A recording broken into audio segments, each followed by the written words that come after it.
स्वयंभो नारदो शंभु कुमार मनुकर्दमन प्रहलाद जनक भीष्म बलिदाम शुकान्नमः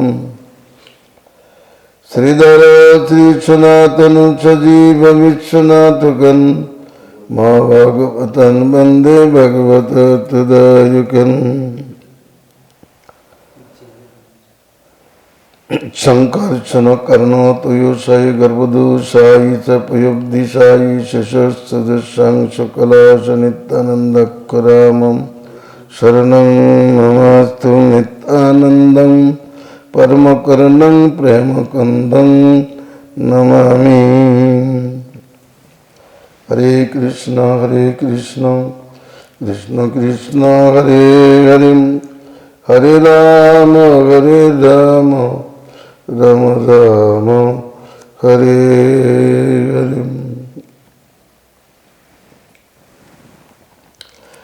परम विजयते श्री कृष्ण संकीर्तनम श्री श्री कृष्ण चैतन्य चंद्र विजयते तमाम।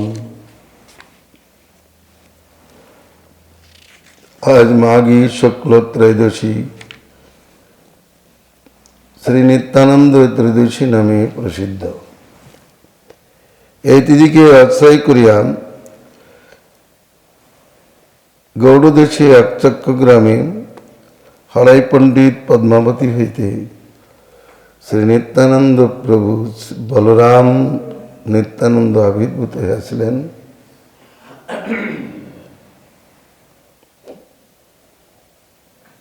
गौर सुंदरेर आविर्भाव तिथि फाल्गुनी पूर्णिमा और नित्यानंद आविर्भाव तिथि माघी शुक्ल त्रयोदशी। এই দুই তিথির সেবা করিলে ভক্তি লাভ হয় একথা বৃন্দাবন দাস ঠাকুর জানিয়েছেন। ঈশ্বরের জন্মতিথি অতি পবিত্র, তার পালনে ভগবানের ভক্তি যোগ দিতে হয়। যাত্রাবলী বিধানঞ্চ মম বার্ষিক পর্বসু, আমার জন্মযাত্রা পালনে হরিভক্তি হয় বলে ভগবান শ্রীকৃষ্ণ জানিয়েছেন। অতএব আমরা শ্রী নিত্যানন্দ প্রভুর সম্বন্ধে আলোচনা করব। নিত্যানন্দ প্রভু আলোচনা করিতে গেলে শ্রী বলরাম তত্ত্ব অবশ্য আলোচ্য।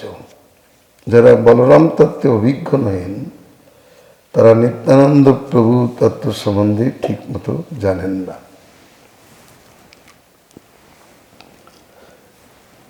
সেই বলরাম ইহ নিত্যানন্দ ভাই,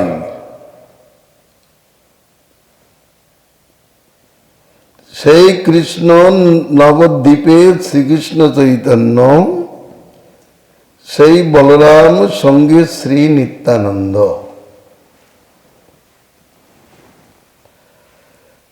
বন্দে অনন্তাদ্ভুতৈশ্বর্যং শ্রী নিত্যানন্দমীশ্বরম যচ্ছেচ্ছয়া তৎস্বরূপমজ্ঞেনাপি নিরূপতে। অনন্ত অদ্ভুত ঐশ্বর্য বিশিষ্ট ঈশ্বর নিত্যানন্দকে বন্দনা করি মূর্খ লোকেও তার ইচ্ছায় তার স্বরূপ নিরূপণ করিতে সমর্থ হয়।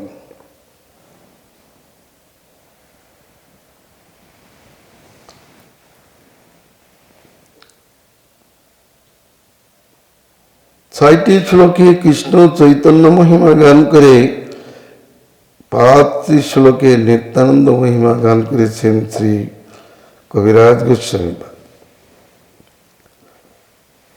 তিনি বলদেব তত্ত্বের সংস্থান এইরূপ করিয়াছেন যে সর্ব অবতারী কৃষ্ণ স্বয়ং ভগবান, তার দ্বিতীয় দেব শ্রী বলরাম।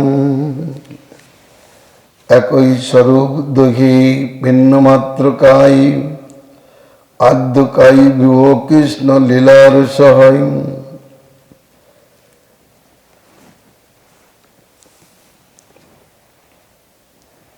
স্বয়ং মূল তত্ত্ব শ্রীকৃষ্ণ আর কাইভূ স্বরূপ শ্রী নিত্যানন্দ। কায়ব কায় থেকে দেহ থেকে প্রকাশিত, যেমন হস্ত পদাদি দেহ হইতে প্রকাশিত হয়, তদ্রূপ স্বয়ং ভগবান শ্রীকৃষ্ণ হইতেই শ্রী বলরামের প্রকাশ।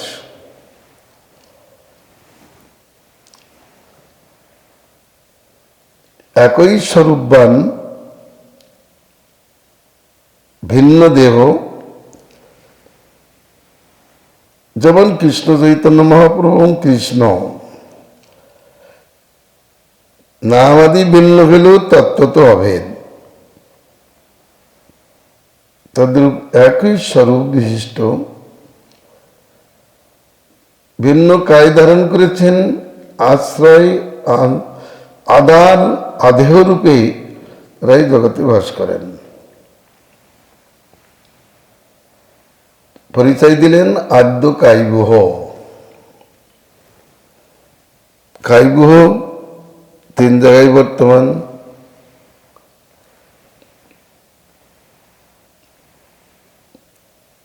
দ্বারকায় আছে, বৃন্দাবন মথুরায় দ্বারকায় আছে, বৈকুণ্ঠে আছে, অযোধ্যায়ও কায়বুহ আছে।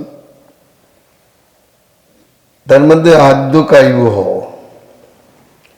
বলরাম হচ্ছে মূল, কৃষ্ণ লীলার সহায়। তার প্রকাশটা কি জন্য? তার প্রকাশ কৃষ্ণ লীলার সহায়তা করা। স্বয়ং তিনি সভ্যতত্ত্ব রূপে নহে, কৃষ্ণ লীলার সহায়তা করাই তার ধর্ম। তিনি গৌরলীলাকে কৃষ্ণ চৈতন্যের সঙ্গে নিত্যানন্দ প্রভু।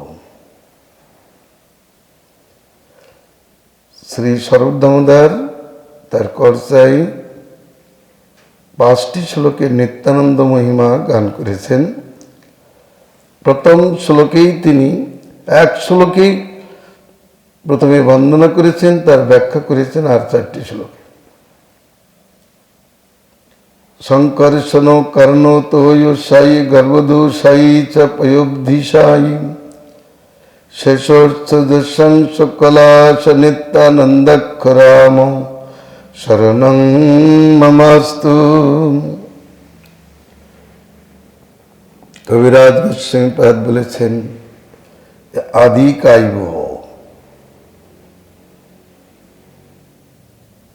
তত্ত্বত একই স্বরূপবান, স্বরূপত দ্বিতীয় কেউ নাই, একমেবাদ দ্বিতীয়ম। এই যে এক স্বরূপ, তারই কিন্তু এটা কায়বুহ, তারই প্রকাশ। বুহ প্রকাশ হলেও তার থেকে অভিন্ন। অতএব বলেন সংকর্ষণ কারণাবধিশায়ী, গরোদশায়ী, পয়োবধিশায়ী ও শেষ যাহার অংশ এবং কলা, সেই নিত্যানন্দ রাম আমার স্মরণ স্বরূপ হন। প্রথম বললেন সংকর্ষণ, যার অংশ, এগুলো সব অংশ।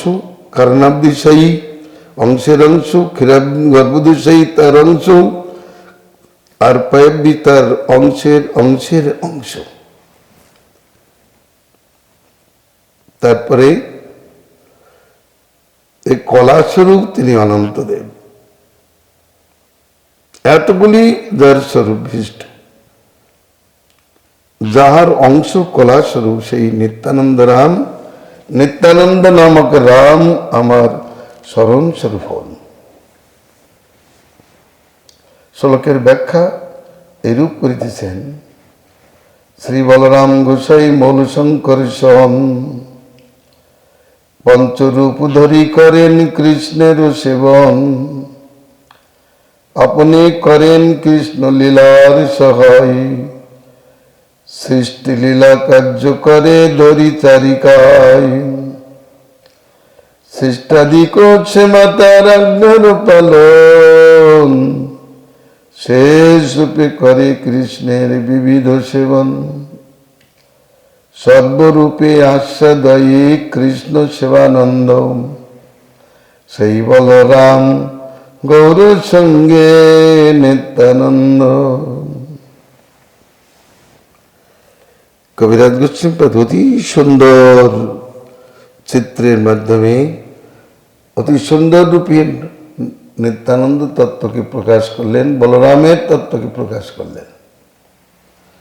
তো বলরামকে না জানলে নিত্যানন্দকে জানা হয় না। বলরাম প্রভু মূল সংকর্ষণ। সংকর্ষণ দুটি আছে, বৈকুণ্ঠে এক সংকর্ষণ আছে, আর বৃন্দাবনাদিতে সংকর্ষণ আছেন। তার মধ্যেই বলরাম মূল সংকর্ষণ। তিনি পঞ্চরূপ ধারণ করিয়া কৃষ্ণের সেবা করিয়া থাকেন।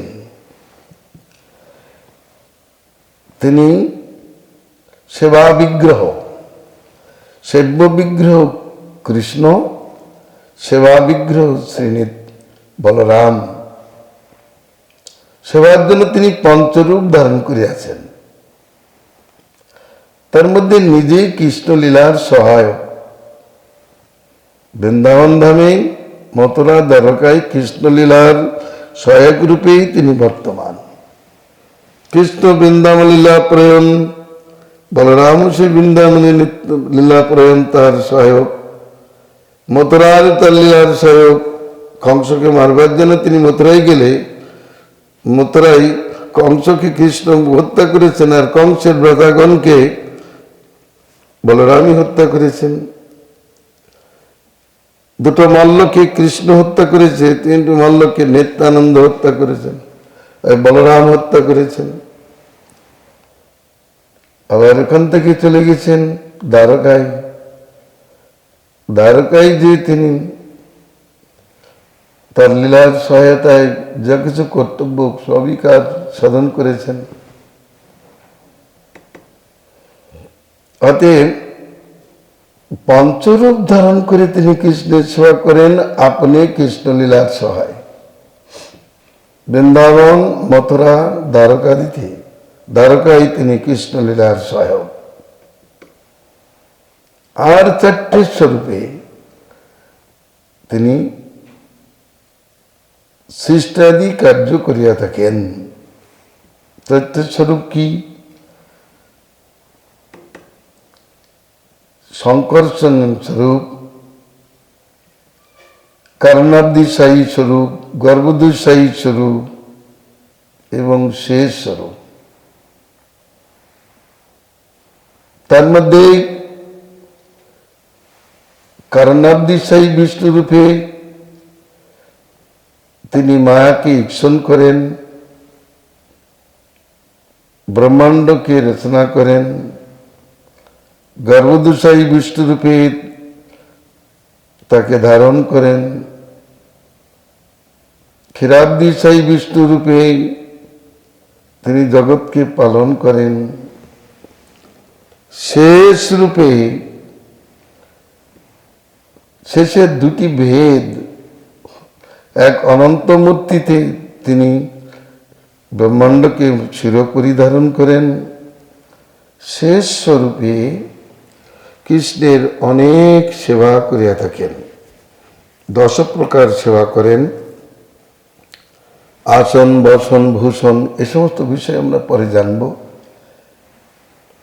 শেষ রূপে করেন কৃষ্ণের বিবিধ সেবন। কৃষ্ণলীলার সহায়ক সূত্রে বলরাম, কিন্তু বসন ভূষণ সূত্রে তিনি সেবা তো করবেন। কৃষ্ণের বসন ভূষণ বলরাম ছাড়া কেউ নয়। সেটা না শেষের কার্য। তিনি শেষ রূপে বসন, আসন, বসন, ভূষণ, যজ্ঞসূত্র, সিংহাসন, উপাদান, বালিশ, পাদুকা, ছত্র এত রূপে তিনি কৃষ্ণের সেবা করেন। অতএব ওইগুলো পূজ্য। যারা কৃষ্ণ পূজা করেন তারা অবশ্যই এগুলোকে পূজা করবেন, কারণ উপাঙ্গ রূপে তারা সবই পূজ্য। এরা অন্য কেউ নয়, কৃষ্ণের যোগসূত্রটাই নিত্যানন্দ স্বরূপ, কৃষ্ণের পাদুকাই যে নিত্যানন্দের স্বরূপ, এই বলরামের স্বরূপ।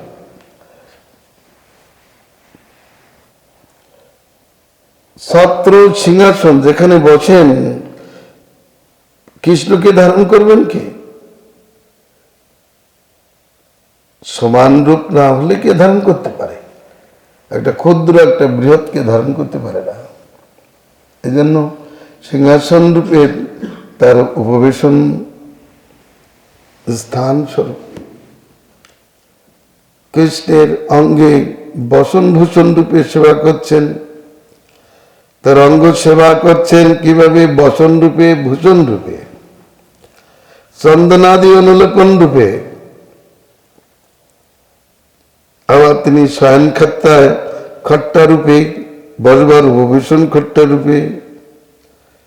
শয়ন করতে গেলে যে উপাদান বালিশ তাকিয়াদি প্রয়োজন, সেটাও নিত্যানন্দ প্রভু। শ্রী বলরাম প্রভু এইরকম ভাবে সেবা করেন। চলবার জন্য পাদত্রাণার্থে পাদুকা, মস্তকে ত্রাণার্থে ছত্র,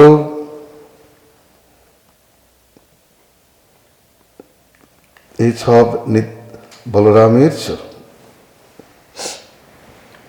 কিন্তু শেষের থেকে এই কার্যগুলো আসে, যেমন লেখনী কার্যটা অঙ্গুলের দ্বারা হয়, হাতের দ্বারা হয় না। হাত করে কিন্তু অঙ্গুলের মাধ্যমে করে, আবার দেহ করে সেটা হাতের মাধ্যমে কিন্তু অঙ্গুলের মাধ্যমে, দেহই করে। লেখার কাজটা হচ্ছে দেহের কাজ। দেহ তো নিজে করছে না, নিজের দেহের মধ্যে থাকছে, আত্মার পাশে। আত্মা তো আছেই, দেহ আছে। এর থেকে হাত বেরিয়েছে, হাতের থেকে আঙ্গুলি বেরিয়েছে, তখন আঙ্গুলি কাজ করতে পারে। এরা কাজ করবেই, হাতেই কাজ করছে কিন্তু আঙ্গুলের মাধ্যমে। সেই নিত্যানন্দ প্রভু বলছি বলরামই কাজ করছেন, কিন্তু কিভাবে? কলা মূর্তিতে, কলার স্বরূপে। অংশের অংশ হয়ে গেলে তখন কলার মধ্যে অংশ অংশ পরে দিয়ে কলা মূর্তি ধারণ করছে। তখন যে সংজ্ঞা হবে 16 ভাগের 1 ভাগকে বলাই কলা। 2 ভাগ 4 ভাগের 1 ভাগ অংশ, 16 ভাগের 1 ভাগ কলা। এগুলো স্বয়ং রূপের প্রয়োজন নেই। নিত্যানন্দ প্রভু পূর্ণরূপে কলারূপেই করবেন, কিন্তু অংশরূপে এগুলো কর্তব্য হচ্ছে না। অংশরূপে তার অন্য কাজ, অংশরূপে তিনি অন্য কাজ করছেন। কৃষ্ণ ব্রহ্মবিহার করিতে ইচ্ছা করিলেন। নিত্যানন্দ প্রভু যে তিনি বলরাম, তাকে আজ্ঞা করলেন বাসুদেব, শঙ্কর্ষণ, 3 জন এই জগৎ সৃষ্টাদি কার্যের প্রথম কারণ। ইচ্ছা শক্তিমত তত্ত্ব কৃষ্ণ, জ্ঞান শক্তিমত তত্ত্বেশ্বর বাসুদেব, ক্রিয়া শক্তিমত তত্ত্বেশ্বর শ্রী বলরাম। কৃষ্ণ বিহার করিতে ইচ্ছা করিলেন, বাসুদেব তার একটা শখ তৈরি করে দিলেন, তেন প্ল্যান তৈরি করে দিলেন। আর সেই অনুসারে শ্রী বলরাম প্রভু তিনি স্বয়ং না যাইয়া তার যে অংশ, সেই অংশ যে এই সমস্ত কাজ করতে থাকেন। প্রথম অংশ মায়াকে ঈক্ষণ করে ব্রহ্মাণ্ড রচনা করে। দ্বিতীয় অংশ সেই অন্ডকে চেতন করবার জন্য, সক্রিয় করবার জন্য তিনি তাতে প্রবেশ করেন এবং সেই গর্ভদশায়ী, অর্থাৎ সেখানে যেয়ে শ্বেত জলে গর্ভটা ভরে দিয়ে সেখানে শয়ন করেন বলে তার নাম গর্ভদশায়ী। এই কারণে তার নাম হলো গর্ভদশায়ী। তারপরে তার নাভিনালে 14 ভুবন হলো। এর মধ্যে পৃথিবীতে সপ্তধরণী, পৃথিবীতে সপ্ত সমুদ্র, তার মধ্যে এক সমুদ্রের নাম ক্ষীর সমুদ্র। এই ক্ষীর সমুদ্রে বসে তিনি এক স্বরূপে বাস করেন। সেটাও একটা অংশের অংশস্বরূপ, তার নাম ক্ষীরাব্ধিসায়ী বিষ্ণু। এগুলো হচ্ছে অংশের কাজ। এবার তিনি কলার স্বরূপে দুটো ভেদ হয়ে গেলেন। কলার দুটো ভেদ, এক অনন্ত নামে তিনি মস্তকে ব্রহ্মাণ্ড ধারণ করেছেন, আর শেষ নামে কৃষ্ণের বিভিন্ন সেবায় রয়েছেন। কৃষ্ণের লজ্জা নিবারণার্থে বসন রূপে, অঙ্গের ভূষণ রূপে, পাদত্রাণাদি রূপে, যজ্ঞসূত্রাদি রূপে, তাকে ধারণ করবে কে? তার জন্য আসন, সিংহাসন, এসবই ওই শ্রী নিত্যানন্দ প্রভু শ্রী বলরাম এত স্বরূপ স্বীকার করে কৃষ্ণের সেবা করেন। সর্বরূপে আচ্ছাদয়ে কৃষ্ণ সেবানন্দ, সেই বলরাম গৌর সঙ্গে নিত্যানন্দ। স্পষ্ট কথা, এরপরে আর কি কথা বলা যেতে পারে? এক শ্লোকে আমাদের স্বরূপ দামোদর সে ভগবান, এরপরে ব্যাস, আমার মনে হয় ব্যাসদেব যে যা লেখেননি তার উপরে লিখেছেন। ব্যাসদেব যে তত্ত্বজ্ঞান এত কিছু রূপে প্রকাশ করতে পারেননি, স্বরূপ দামোদর তা প্রকাশ করেছে। কারণ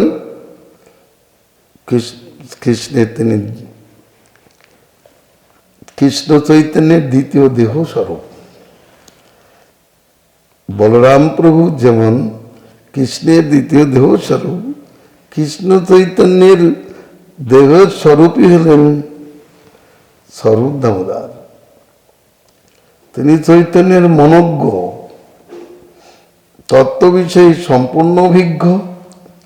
ব্যাসের লেখনীতে যে তত্ত্ব প্রকাশিত হয়নি, স্বরূপের লেখনীতে তা সুষ্ঠু রূপে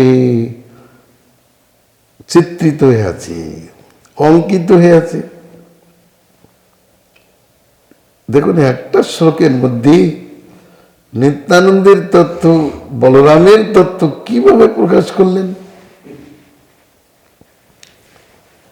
এরপরে আর চারটা শ্লোকে এগুলো ব্যাখ্যা করেছেন যে সংকর্ষণ কি, তার কি কার্যকারিতা, গৌবদশাহীর কি কার্যকারিতা, ক্ষীরাব্ধিসাহীর কি কার্যকারিতা, শেষের কি কার্য, এগুলো চারটে শ্লোকে প্রকাশ করেছেন। এক একজন সম্বন্ধে এক একটি শ্লোক। এগুলো খুব প্রাণীসংযম, শুনলেই বুঝতে পারবেন, এটা পড়লেই মানে বুঝতে পারবে কোথা থেকে কি হচ্ছে না হচ্ছে। কিন্তু এইরূপ তত্ত্ব এখানে প্রকাশ করিলেও আবার কিছু কিছু লোক তারা নিতাইকে রাধা সাজানোর জন্য ব্যস্ত। নিতাইকে রাধা সাজানোর জন্য ব্যস্ত। রাধা থাকতে হবে, রাধা সাজাও। রাধার ভাবে গৌর এসেছে, কোথাও কি লেখা আছে? স্বরূপের মতো তত্ত্ববিদ তো কেউ নাই। নিত্যানন্দের একান্ত কৃপাভাজন শ্রী বৃন্দাবন দাস ঠাকুর, তার লেখনীতে কোথাও নাই কথা যে নিতাই রাধা। কবিরাজ গোস্বামীর লেখনীতে কবিরাজ গোস্বামী নিত্যানন্দের বিশেষ কৃপাভাজন। যিনি মদন মোহন, এই গ্রন্থ লেখায় মরে মদন মোহন, এমন কথা যিনি বলছেন, তার লেখনীতেই প্রকাশিত হলো না নিতাই রাধা বলে। এখানে কিছু উৎপাদগামী লোক তারা নিতাইকে রাধা সাজাচ্ছে, নিতাইকে নাগর সাজাচ্ছে, আরো অনেক কিছু। ব্যাপার লাগাচ্ছে। কি এই চৈতন্য চরিতামৃতে তার কোথাও কি এই ধরনের কথা আছে?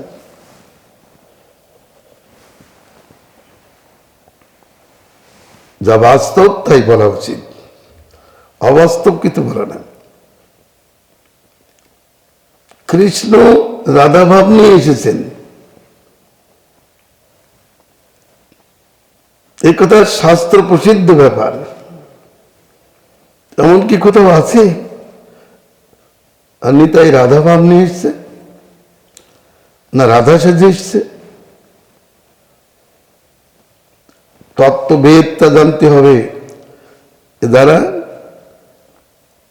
নিজের বৌদির সঙ্গে বিহার করে তারা এই ধরনের কথা তো বলতেই পারে।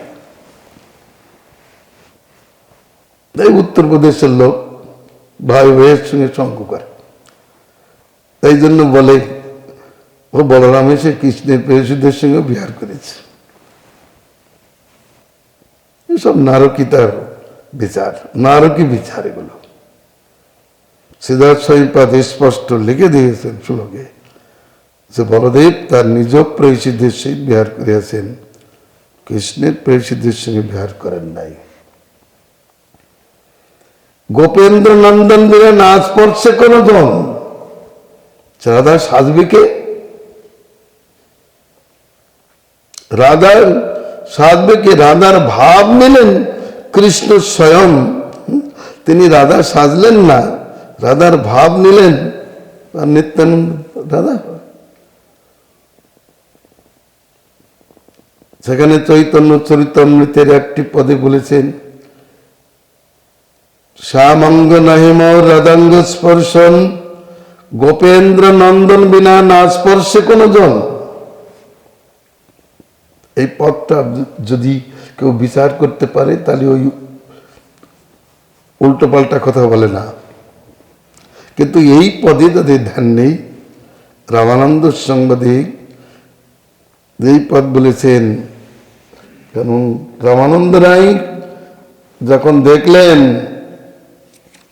ওর স্বরূপ দেখে তিনি বলছেন প্রভু আমি তো বুঝতে পারছি না, প্রথমে পहिले দেখিনি তোমায় সন্ন্যাসী স্বরূপ, এবে দেখি তোমায় শ্যাম গোপরূপ, তোমার সম্মুখে দেখি কাঞ্চন পঞ্চলিকা, তার অঙ্গ কান্তে তোমার সর্বাঙ্গ ঢাকা।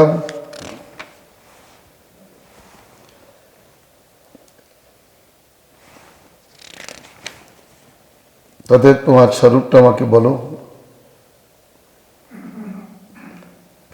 তোমার সম্মুখে দেখি কাঞ্চন পঞ্চলিকা, তার গৌর কান্তি তোমার সর্বাঙ্গ ঢাকা, তাতে প্রকট দেখি সবংশী বদন, নানা ভাবে চঞ্চল তাহে কমললোচন। শ্রীমান মহাপ্রভু এর উত্তর কি বলেছেন? অনেক কথা বলার পরে শেষে বলছেন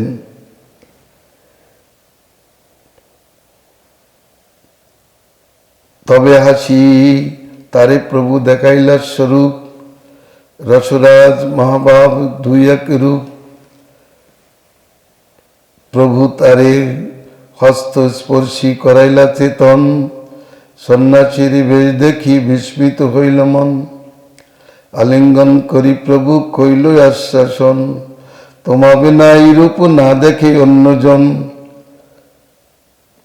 মোর তত্ত্ব লীলারস তোমার গোচরে, অতএব এই তত্ত্ব দেখাইল তোমারে, এই রূপ দেখাইল তোমারে। গৌরাঙ্গ নহে মোর রাধাঙ্গ স্পর্শন, অর্থাৎ আমি কৃষ্ণ।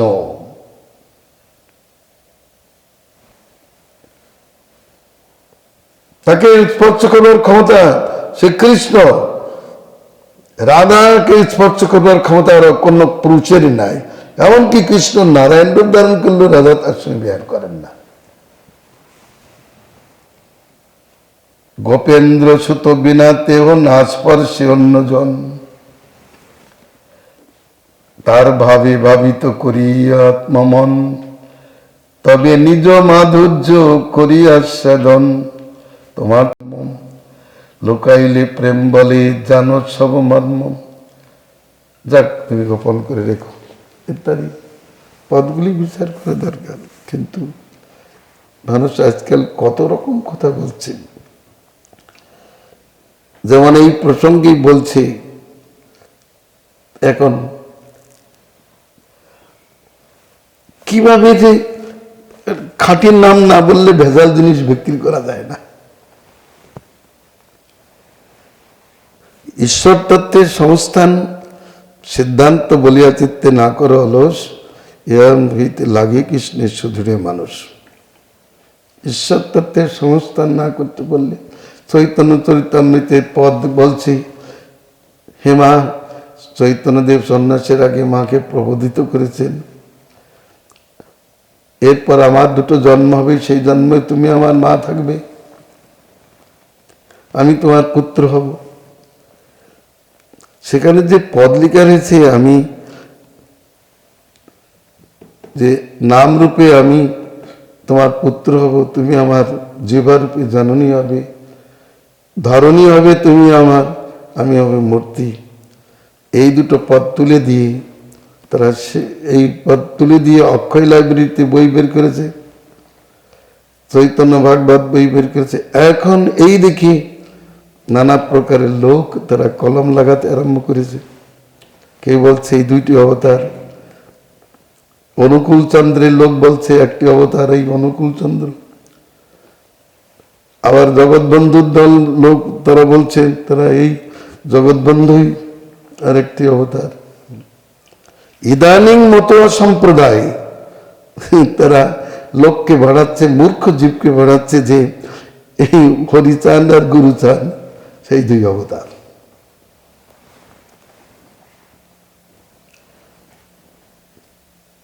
কলি কত প্রকারের জীবকে স্বধর্ম পথ থেকে বঞ্চিত করছে, তার কোনো ইয়ত্তা নাই। নিতাইকে রাধা সাজাচ্ছে, নিতাইকে নাগর সাজাচ্ছে, গৌর সুন্দরকে নাগর সাজিয়েছে, সেটা খণ্ডন করেছেন বৃন্দাবন দাস ঠাকুর। এখানে তাই আবার বৃন্দাবন দাসের নাম করেই রাজায় নিতাই নাগর রসের সাগর গান করেছে। এই বৃন্দাবন কিন্তু সেই বৃন্দাবন না, ওই জাতীয় কেউ বৃন্দাবন। রূপের নাম করে একটা অপসিদ্ধান্ত পদ বের করেছে ওই রূপনাগরের দল, রূপ কবিরাজের দল। এটা রূপের না লেখা, তাদের বুঝতে হবে ঈশ্বর তত্ত্বের সংস্থানটা করতে হবে। তোমরা নতুন নতুন সাজাবে,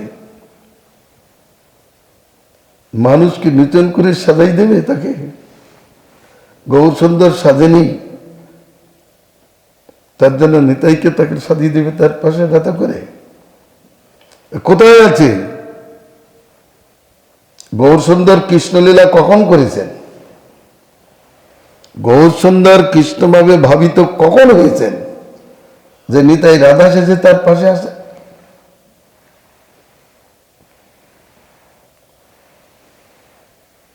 এগুলো সব অতিবাড়ির চরিত্র, সহজিয়া চরিত্র।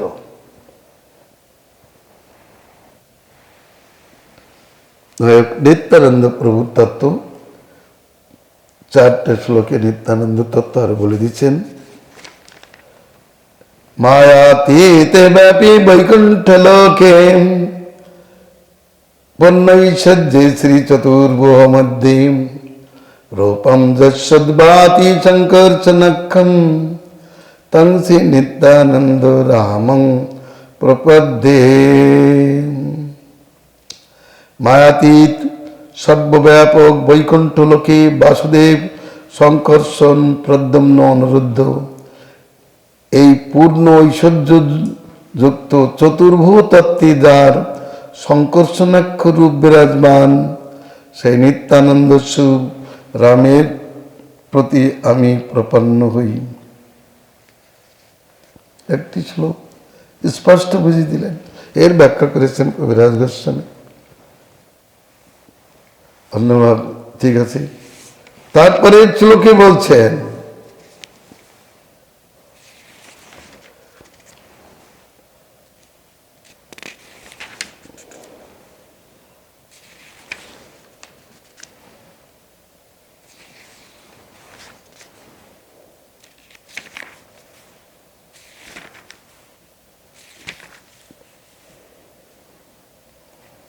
মায়া ভক্তা জন্ড সংগাশ্রয়ঙ্গম शेते साक्षात्करणाम बोधि मध्यम जस्यैकांशो श्री पुमानादिदेवम स्तং শ্রী নিত্যানন্দ রামং প্রপদ্যেম। যার একটি অংশ, এবার অংশের কথা আসলো, যার একটি অংশ মায়াভর্তা ব্রহ্মাণ্ড সময়ের আশ্রয়ভূত কর্ণাবধিশায়ী আদিদেব পুরুষ অবতার সেই নিত্যানন্দ রামকে আমি প্রণাম করি। মায়ার ভর্তা মানে মায়ার সঙ্গকর্তা, কর্ণাবধিশায়ী রূপে তিনি মায়াতে ইক্ষণ করেন, তার গর্ভে বীর্যধান করেন, জীবরূপ বিস্তায়ী করিলা ধান, এই সমস্ত তথ্য স্পষ্ট বললেন। এটা তার অংশের মধ্যে গণ্য। বৈকুণ্ঠে যে সংকর্ষণ আছে তার বিলাস মূর্তি, মূল সংকর্ষণের বিলাস মূর্তি হচ্ছে মহাসংকর্ষণ, আর তারই এক অংশ কর্ণাবধিশায়ী বিষ্ণু।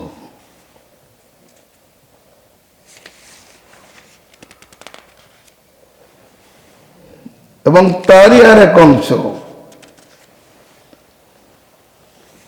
তিনি হলেন গর্ভোদশায়ী বিষ্ণু।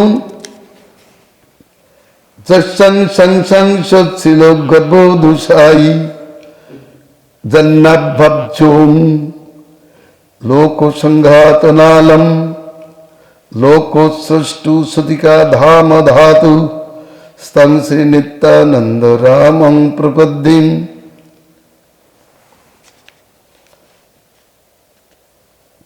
যার নাভি পদ্মের নাল লোকস্রষ্টা বিধাতার সুতিকা ধাম এবং লোকসময়ের বিশ্রাম স্থান, সেই গর্ভোদশায়ী যার অংশের অংশ, মূল সংকর্ষণের অংশ নয়, মহাসংকর্ষণের এক অংশ হচ্ছে কর্ণাবধিশায়ী, তার অংশ এই গর্ভোদশায়ী বিষ্ণু।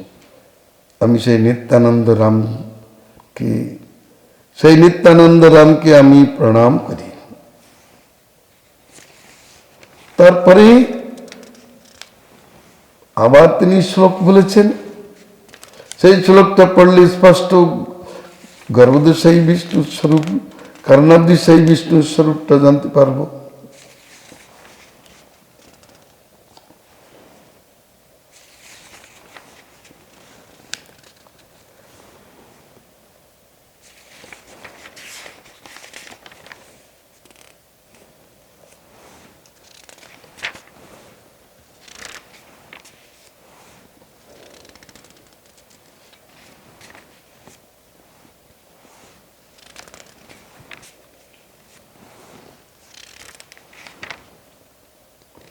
जग संग संग संग संग परात्माखिलानम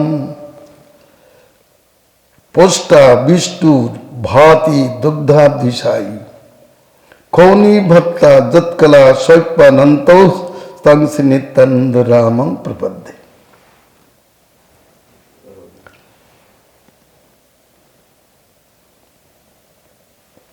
যার অংশের অংশ, তাহার অংশ ক্ষীরোদশায়ী অখিল পরমাত্মা পালনকর্তা বিষ্ণু, আর যাহার কলা পিতৃধারী অনন্ত, সেই নিত্যানন্দ রামকে আমি প্রণাম করি। ব্যাস, স্পষ্ট এগুলো ব্যাখ্যা করেছেন সুন্দরভাবে, বিস্তৃতভাবে।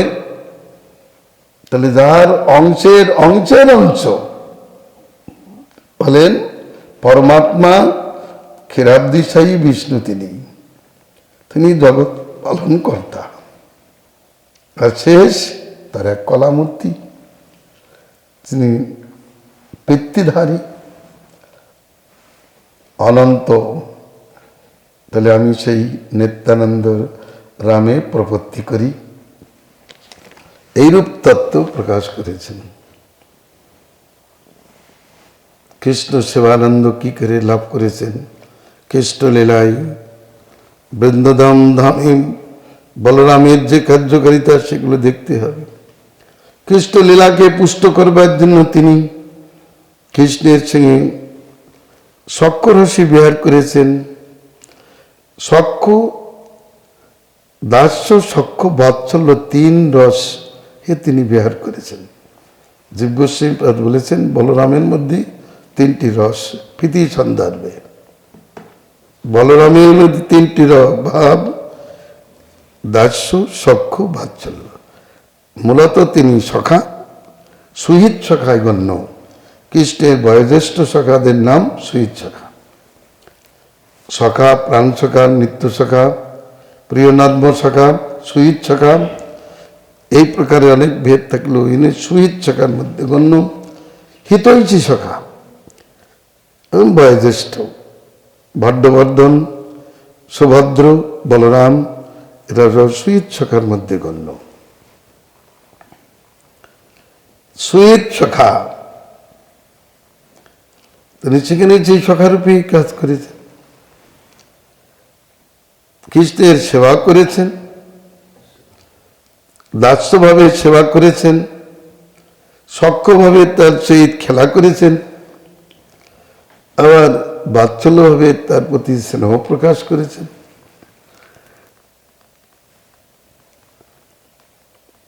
যেমন গোচারণ করতে করতে কৃষ্ণের পিপাসা পেয়েছে, বলছে দা ভাইয়া পিয়াস মিলা, পিয়াস পেয়া। বলরাম জল এনে দিয়েছিলেন। যেখানে জল এনে দিয়েছিলেন সেই স্থানের নাম কি, সেখানে পেশাই গ্রাম নাম। পেশাই গ্রামে বলরাম কৃষ্ণকে জল এনে পান করিয়েছিলেন। আবার মা যশোদা বলেছেন, বাবা এই কৃষ্ণকে নিয়ে যাও, তুমি থাকবে, যখন যেটা প্রয়োজন সেটা করবে। কোনো বন যদি কণ্ঠকাকীর্ণ হয় তাহলে পায়ে পাদুকা দিবে, রোদের ভিতরে ইচ্ছামতে মাথায় ছত্র রাখবে, আর মাঝে মাঝে তুমি কৃষ্ণকে খাওয়াবে, জল পান করাবে, একা ছেড়ে দিবে না। তো বলরাম সেই কাজও করতেন। জ্যেষ্ঠ ভ্রাতার যে কাজ, জ্যেষ্ঠ ভ্রাতার যেমন কনিষ্ঠ ভ্রাতার প্রতি বাৎসল্য থাকে, তেমনি শ্রী বলরামের মধ্যে এই তিনটি ভাব রয়েছে। তো সেই বলরাম ইহ নিত্যানন্দ রায়, সেও বলরাম ইহ নিত্যানন্দ ভাই। এইরূপভাবে তত্ত্ব সংস্থান করেছেন। আমরা এটা জানতে পারলাম নিত্যানন্দের আবির্ভাব প্রসঙ্গ মধ্যাহ্নকালে আলোচিত হবে। তার যে কেমন লীলা সে কথাও আমরা যোগ্যভাবে আলোচনা করিব। নিত্যানন্দ প্রভু প্রসন্ন হন, তার তত্ত্ব, আগে তত্ত্বের কথা, তারপর লীলা কথা। অতিরিক্ত কিছু করতে হবে না, নতুন করে তাকে সাজাতে হবে না, তিনি সহজভাবে লীলা প্রয়োগ। আমি তাকে মূর্খ তাকে রাধা সাজালে তিনি রাধা হবেন না, মূর্খ তাকে অনেক কিছু সাজালে, কৃষ্ণ সাজালেও তিনি কৃষ্ণ হবেন না। যেমন অনেকে তাকে অনঙ্গ মন্দিরে সাজিয়ে যোগপীঠে বসিয়েছেন। অনঙ্গ মন্দিরে কতজন? এটাই যদি হয় যে জাহ্নবী দেবী অনঙ্গ মন্দিরী, তত্ত্ব তো জাহ্নবী দেবী সেই বসুধা জাহ্নবাদ। বসুধা জন্ম হলেন বলরাম রেবতী, রেবতী আর বারুণীর স্বরূপ।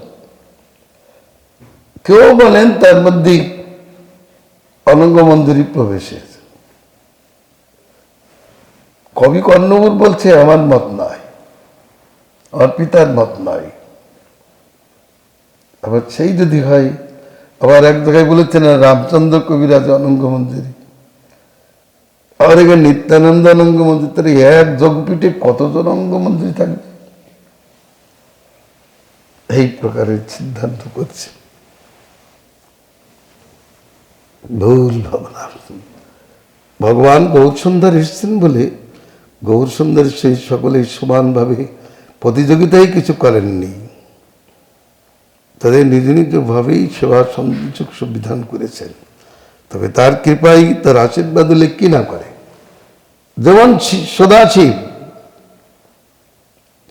তিনি তো নারদকে গোপীভাবের ফরমালা একাদশ প্রকরণাদি বিচার বলেছেন, তাহলে নিজে সেবা করেছেন। তো তেমনি নিত্যানন্দের আশীর্বাদে অনেকে গোপীভাব পাবে, রাধাকৃষ্ণকে পাবে। এটা আশ্চর্য কি? গুরুদেবের কৃপায় যদি রাধাকৃষ্ণ প্রাপ্তি হয়, তাহলে নিত্যানন্দের কৃপায় রাধাকৃষ্ণ প্রাপ্তি হবে, এতে আশ্চর্য কি হতে পারে? বলে তো সে রাধাকৃষ্ণ তত্ত্ব না। গুরুদেবের কৃপায় রাধাকৃষ্ণের প্রাপ্তি হয়, রাধাকৃষ্ণ প্রাপ্তি হয়, তাই বলে তিনি তো রাধাকৃষ্ণ তত্ত্ব না। মানে নিত্যানন্দের কৃপায়, নিতাইয়ের করুণা হলে বোঝে রাধাকৃষ্ণ বলেই কথা ঠিকই, এতে আশ্চর্য কি আছে? তাই বলে তিনি রাধাকৃষ্ণের স্বরূপ না বা রাধার স্বরূপ না, এমন কোন পদ এখানে নাই। চৈতন্য চরিতামৃত, চৈতন্য ভাগবত, চৈতন্য মঙ্গল, চৈতন্য চরিতামৃত মহাকাব্য, চৈতন্য চন্দ্রোদয় নাটক, গৌরগণজয় দীপিকা, কোথাও এই কথা লেখা নাই। অতএব এ মনোধর্মীদের কথায় কর্ণপাত করা আমাদের উচিত হবে না। গোবিন্দেতি মঙ্গলম। হরে কৃষ্ণ কৃষ্ণ কৃষ্ণ হরে হরে, হরে রাম রাম রাম হরে হরে।